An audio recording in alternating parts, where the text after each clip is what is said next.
दूध के ढार दे।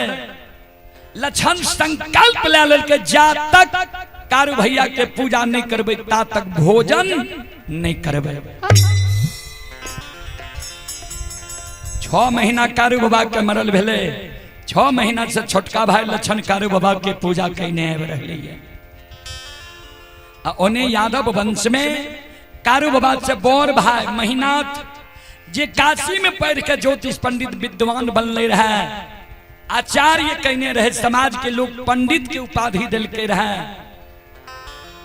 तब विद्वान के सभा में जब महीनाथ बाबा बैसे ने ता लोग हैं सदुष के मारे जे यादव वंश में कहीं पंडित भेलाये।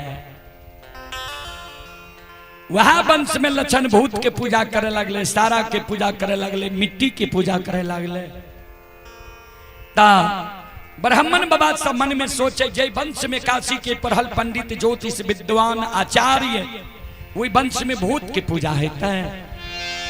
जय दिन महीनाथ पंडित गौर पर चढ़ते वही दिन ने पूछबे आय बाबूजी महीनाथ बाबा गौर पर चढ़ गए। आय महीनाथ बाबा पाखर के पेड़ तर बैस के पोथी पुराण पढ़े छे आ समाज के लोग के पोथी पुराण पढ़ के समझावे छे। आय महीनाथ बाबा के विषय छिए मानव जब मर जाए छे त कर्म के अनुसार दोसर योनि में जन्म होई छे। वो सभा में 2-4-10 गो ब्राह्मण बाबा बैसल रहे। एगो ब्राह्मण बाबा वो सभा में खड़ा भ गए, कर जोड़ लेके महीनाथ बाबा के कहे पंडित जी नीचों में बिछावन दियो न माय बहन के लिए, हवा आवे छे गाछ के छां छे ठंडा लाग।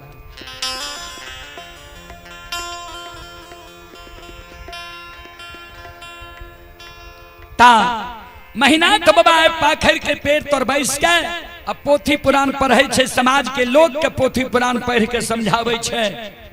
आय महीनाथ बाबा के विषय छिए मानव जब मर जाए छे कर्म के अनुसार दोसर योनि में जन्म होई छे। आय वो सभा में 2-4 गो ब्राह्मण बाबा बैसल रहे। माँ के शब्द सुन के एगो ब्राह्मण बाबा वो सभा में खड़ा भ गए, कर जोड़ के महीनाथ बाबा के कहे पंडित जी यादव वंश में यहाँ पढ़ के पंडित बनलो है, यहाँ जो कहे मानव मर जाए छे कर्म के अनुसार दोसर योनि में जन्म सुनइए बलाता के लिए कि कहियो बला के लिए। महीनाथ बाबा कहलखिन सब के लिए। किया तो कभी स्पष्ट रूप से लिख दिलखिन, ये ध्यान से सुनबे। कर्म प्रधान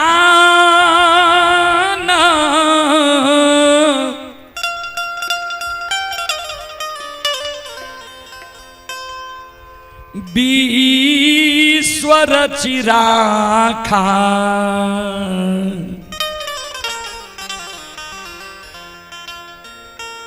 जो जस करई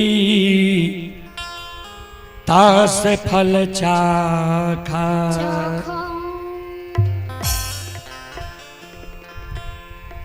कर्म प्रधान विश्वर चिराखा जो जस करई तास फल चाखा। कर्म प्रधान छे, जे जेहन कर्म करे छे ओकरा एहन वहन योनि मिले छे। ब्राह्मण बाबा कहलखिन कहलिए तो ठीके, लेकिन यहाँ के घर में की भा रही है यहाँ का मालूम है। महीनाथ बाबा कहलखिन हमर घर ठीक ठाक है। ब्राह्मण बाबा कहलखिन नहीं, सुन लिया आज से 6 महीना पहले यहाँ के भाई कारू मर गए। नियम के विरुद्ध अक्षत भतीजा यहाँ भाई से आग दिले लिए। 4 दिन कारू के मरल भेलिए। चौथे दिन से यहाँ के छोटका भाई लक्षण कारू के सारा के नीपैये, धूप दीप अगरबत्ती जलावैये, फूल चढ़ावैये, दूध के ढार दैये। जय वंश में काशी के पढ़ल पंडित ज्योतिष विद्वान आचार्य वही वंश में भूत की पूजा होता है।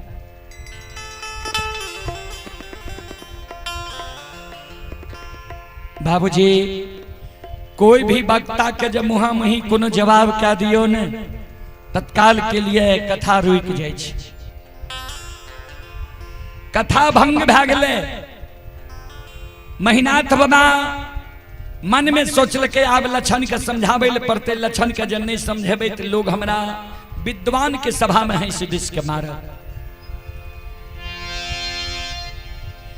सांझ के लक्षण गाय चरा के लिए अपनी सब तनी कुर्सी के ए बगल के लिए इधर भे दियो, इधर तब छाह आवे वाला छे, सबसे आग्रह करबे कुर्सी का ओरे निकाली।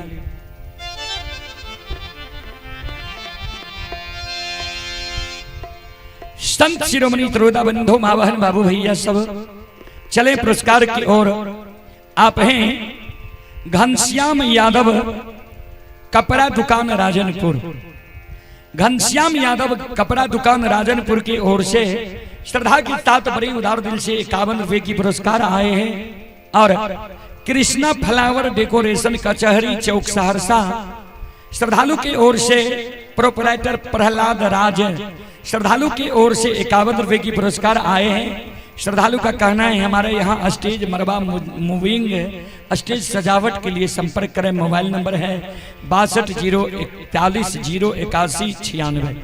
श्रद्धालु को बहुत बहुत धन्यवाद, लाख लाख शुक्रिया, बहुत बहुत साधुवाद। आप हैं श्री राम जानकी ठकुरबारी भवदेवा वार्ड नंबर 15 से जय राम कुमार, जय जय राम कुमार जी की ओर से 21 रुपए की पुरस्कार आए हैं। श्रद्धालु को बहुत बहुत धन्यवाद, लाख लाख शुक्रिया, बहुत बहुत साधुवाद। और आप हैं पांडव कुमार, पांडव कुमार जी की ओर से शानदार 11 रुपए की पुरस्कार आए हैं। श्रद्धालु को बहुत बहुत धन्यवाद, लाख लाख शुक्रिया। आप हैं अरविंद कुमार यादव, ग्राम परराही, पोस्ट रामपुर, जिला सहरसा। श्रद्धालु अभी दिल्ली से यह कार्यक्रम देख रहे हैं। श्रद्धालु की ओर से 21 रुपए की पुरस्कार आए हैं। श्रद्धालु को बहुत बहुत धन्यवाद, लाख लाख शुक्रिया, बहुत बहुत साधुवाद। आप हैं पिंटू ठाकुर, पिंटू ठाकुर की ओर से श्रद्धा के साथ बड़े उदार दिल से शानदार 21 रुपए की पुरस्कार आए हैं। भगवान श्रद्धालु की मनोकामना को पूर्ण करे। माँ सरस्वती परिवार में बाल बच्चे को सद्बुद्धि सद्ज्ञान दे। बाबा भोले भंडारी भंडार को भरे रखे। जय हो दानी श्रद्धालु की जय हो, उनकी समस्त परिवार की जय हो। बोल बोल सच्चे दरबार की।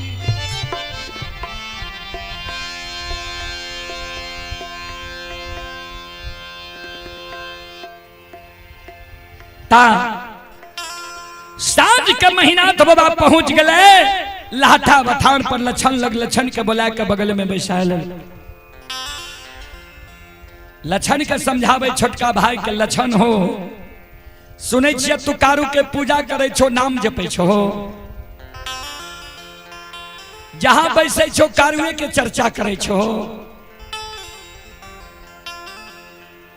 हे हो कारू मैर गेलई, कर्म के अनुसार कारू के दोसर योनि में जन्म भे गेल हेते। मान लिये कारू तोरा बहुत माने रह, लार प्यार दे रह, प्रेम दे रह, लेकिन कारू जिंदा नहीं रहले, मर गेले न। कारू के पूजा करना तू छोड़ दे, आ कारू के नाम लेना तू भूल जा। से लछन हे हो कारू के हो पू,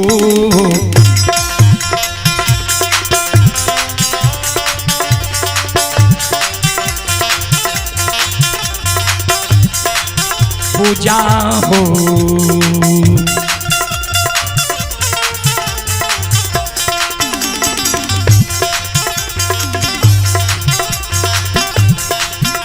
हे हो छोरिए ते हो लछन बबुआ,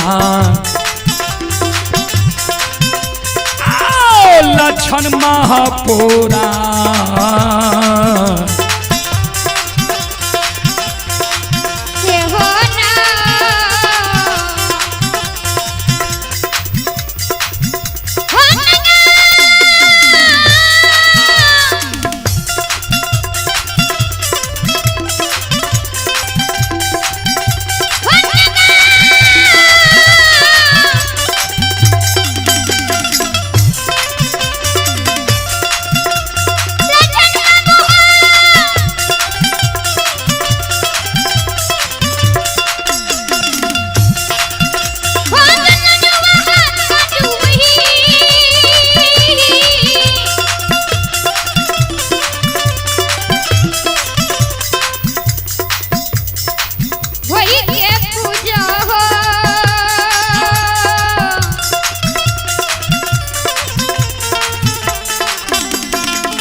पूजा करना छोड़ दे और नाम लेना भूल जा। ध्यान देवे, मुहा मुही लक्षण कुछो नहीं बोल ले जे कारू के पूजा करना छोड़ब कि नहीं और नाम लेना भूलब कि नहीं। लेकिन महिनाथ बाबा के बात के लक्षण के प्रभाव भी नहीं पड़ले। कहबे से किया ता कारू बाबा जे मरे के बेर में लक्षण के कह के गेले रे मरलो में पूजा करबो तो भाई बहन के रहबो, वो बात के याद ये लक्षण के। लक्षण जे कारू बाबा के पूजा नहीं छोड़लके, बड़का भाई महिनाथ पंडित मन में सोचलके आप जब लक्षण के एक चाट मारबे, दामस देवे, समाज के लोग हमरा कलंक देते। जे 4 भाई माय के कोई से जन्म ललके, 2 भाई मर गए, ओहो दोनों भाई के पुत्र पुत्री नहीं भेले, ओहो दोनों भाई के हिस्सा धन संपत्ति हमरे दोनों के हिते। लोग कलंक देते जे धन संपत्ति के कारण महिनाथ पंडित लक्षण के उल्लू चुल्लू करे छे, जे लक्षणों मर जाए सारा संपत्ति हमर भै जाए। एहि कारण लक्षण के नहीं एक चाट मारबे नहीं दामस देवे।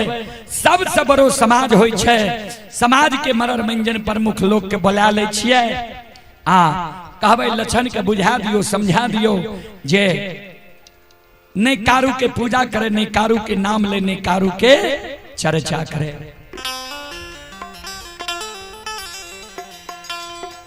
समाज के मरर मंजन प्रमुख लोग के लक्षण बोला के लाठा, महिनाथ बाबा बोला के लाठा बथान पर सभा लगा दिलके ये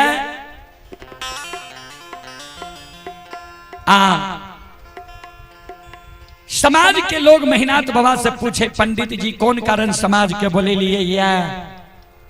सभा में महिनाथ पंडित कर जोड़ के खड़ा भा गए, समाज बाबा हमारे वंश में लक्षण छोटका भाई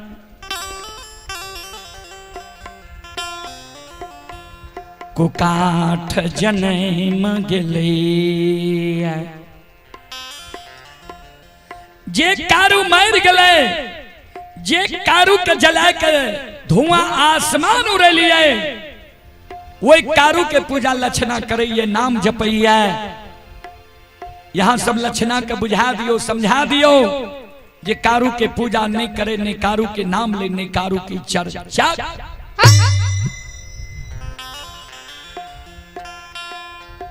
समाज के मरर मंजन प्रमुख लोग लक्षण के बुला के बीच सभा में बैसा के लक्षण के समझावे लागले। लक्षण ठीके न भाई कहे छा,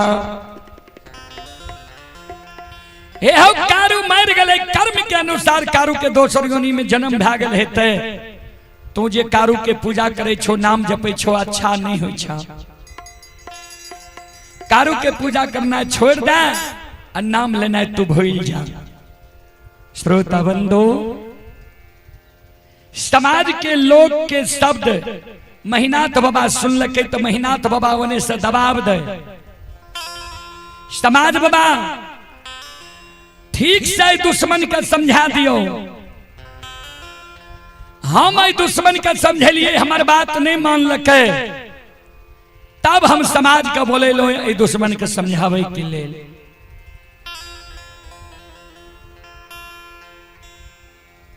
समाज के व्यवहार देख महिनाथ बाबा के शब्द सुन आज संत बाबा कारू के ई बात बर्दाश्त नहीं गले।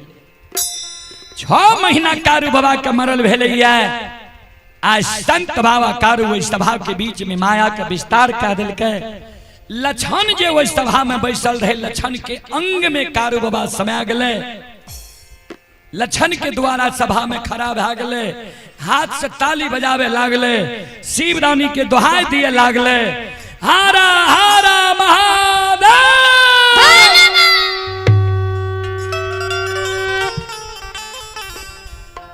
संत बाबा कारू प्रथम बार वही सभा के बीच में ध्यान से सुनवे। आ मांगा के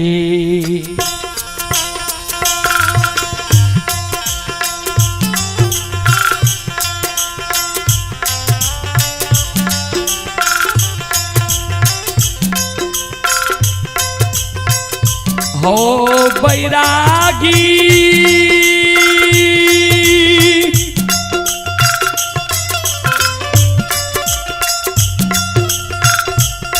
आहो माया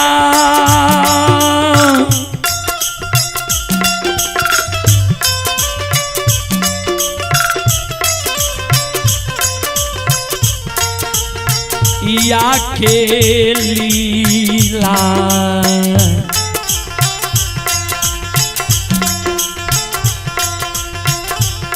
और छई छई हो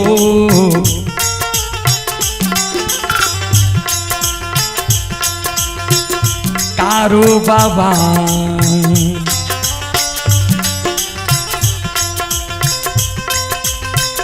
बाबा साभा के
श्रोता बंधु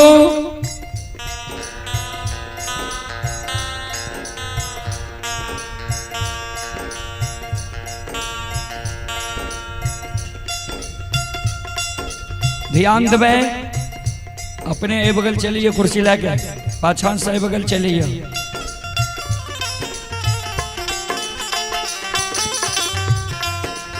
चले पुरस्कार की ओर। आप हैं अनिल ठेकेदार के सुपुत्र शिवराज कुमार और करण कुमार, दोनों श्रद्धालु की ओर से श्रद्धा की साथ बड़ी उदार दिल से शानदार 201 रुपये की पुरस्कार आए हैं। श्रद्धालु को बहुत बहुत धन्यवाद, लाख लाख शुक्रिया, बहुत बहुत साधुवाद। जय हो दानी श्रद्धालु की जय हो, जय हो दानी श्रद्धालु के समस्त परिवार की जय हो।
सभा के बीच में लछन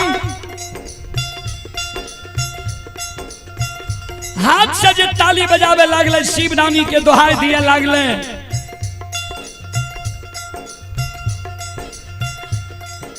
समाज के लोग मन में सोचे जे ठीके लक्षण है, खिरहरी वंश में महामूर्ख जन्म गलैया।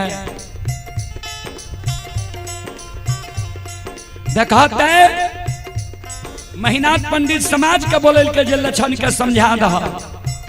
ई दुश्मन हाथ से ताली बजबै छै, शिवरानी के दोहाई दै छै, अपना के कारू बुझै छै। समाज के शब्द सुन के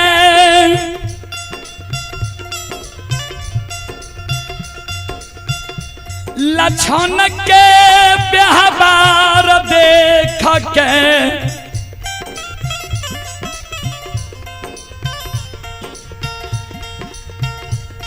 आए बड़का भाई महीनाथ पंडित के क्रोध बर्दाश्त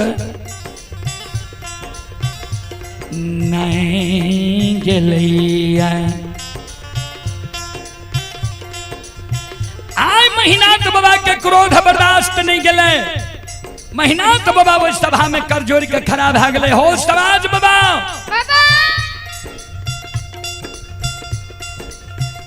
अब हमार गलती नहीं बनई हो, हमारा कलंक नहीं दी हो। हमार बात दुश्मन नहीं मान लके, समाज के बोले लो। समाज के आज्ञा के भी दुश्मन भंग क्या दिलक है। 10 के आज्ञा के जब भंग क्या दिलक तो 10 द्रोही बचे ना कोई, जो बचे सो बाबर हो। 10 के आज्ञा के जो दुश्मन भंग क्या दिल के ताबी हमार भाई नहीं, हमार दुश्मन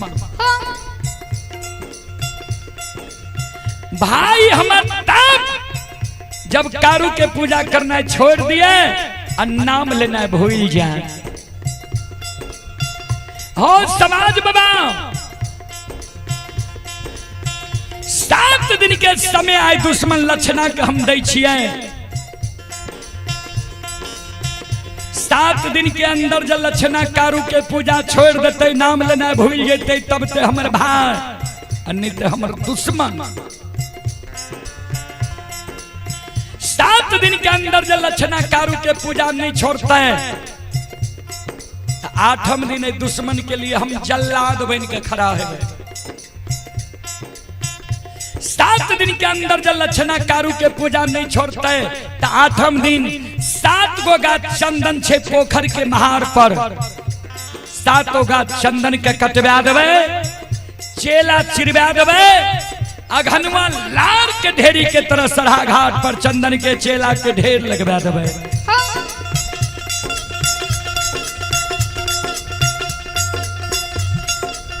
वो चंदन के चेला पर दुश्मन लक्षणा के बैसा देवे। हम अपने हाथ से वो चेला में आग लगवा देवे। कारू मर गए तब कारू के आग में जले लिया। आई दुश्मन जब कारू के पूजा नहीं छोड़ते, नाम लेना नहीं भूलते। हाँ समाज बाबा, हो जी न दे दुश्मन माँ के।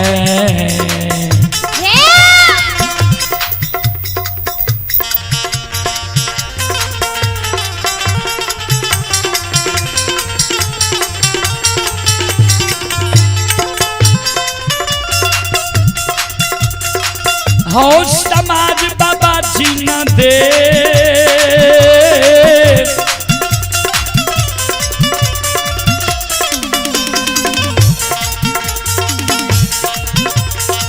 दे दुश्मन माँ के।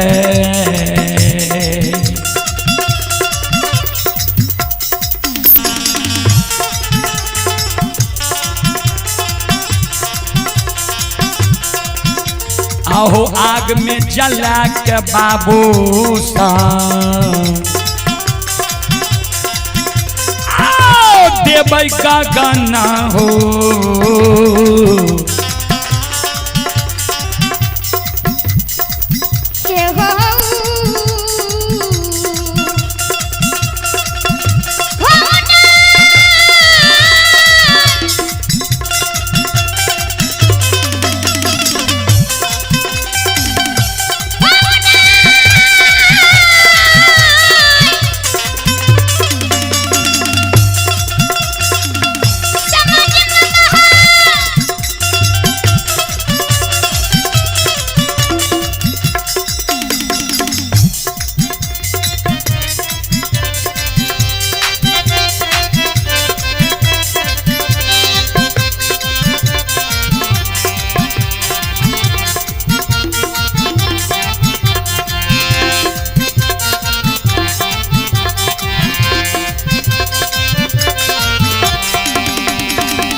जो भी श्रद्धालु को पुरस्कार भेजना हो,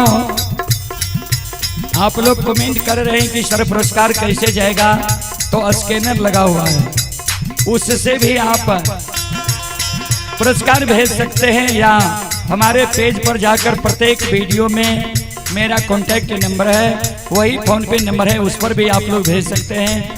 और स्क्रीनशॉट आप व्हाट्सएप के माध्यम से भेज दें, वही नंबर व्हाट्सएप भी है।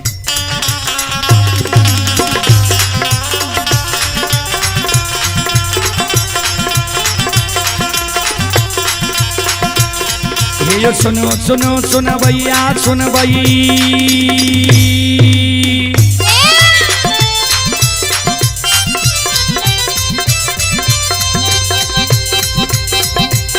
ये सुनो सुनो सुन भैया सुन भैया का भैया बजवैया सुन भै,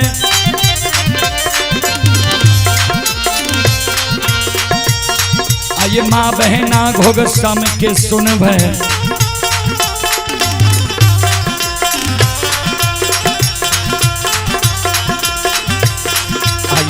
की बात ध्यान से सुनब, हे मालिक के लीला का सुनब, बरबर लीला बाबा कारो चल गए, ऐ दुनिया संसार में चल गए।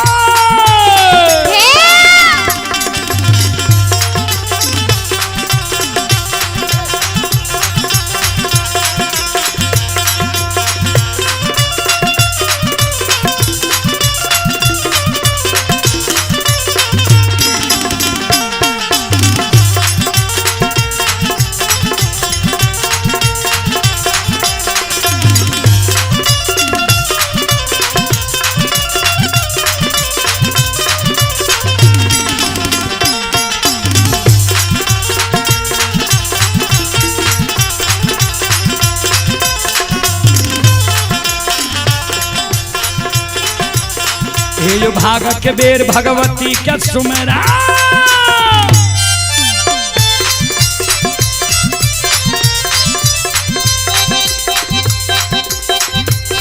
हे भाग के बेर भगवती के सुमरो, सादा भवानी जगदम्बा के सुमरो, हे ज्ञान दे भैया गुरु बाबा के सुमरो,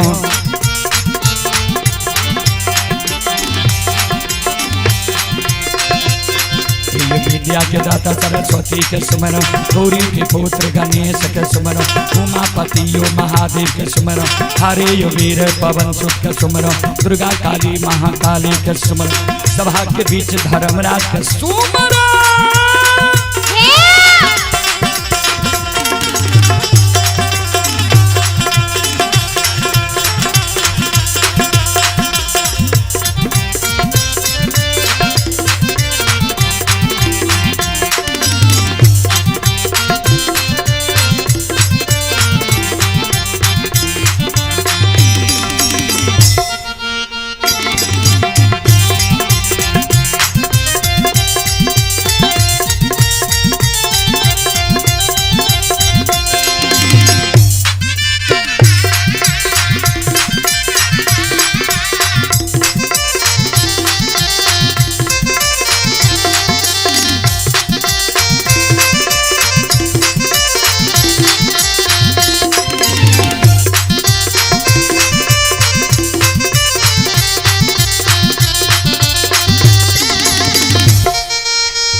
शिरोमणि श्रोताबंधु, माँ बहन बाबू भैया सब चले पुरस्कार की ओर।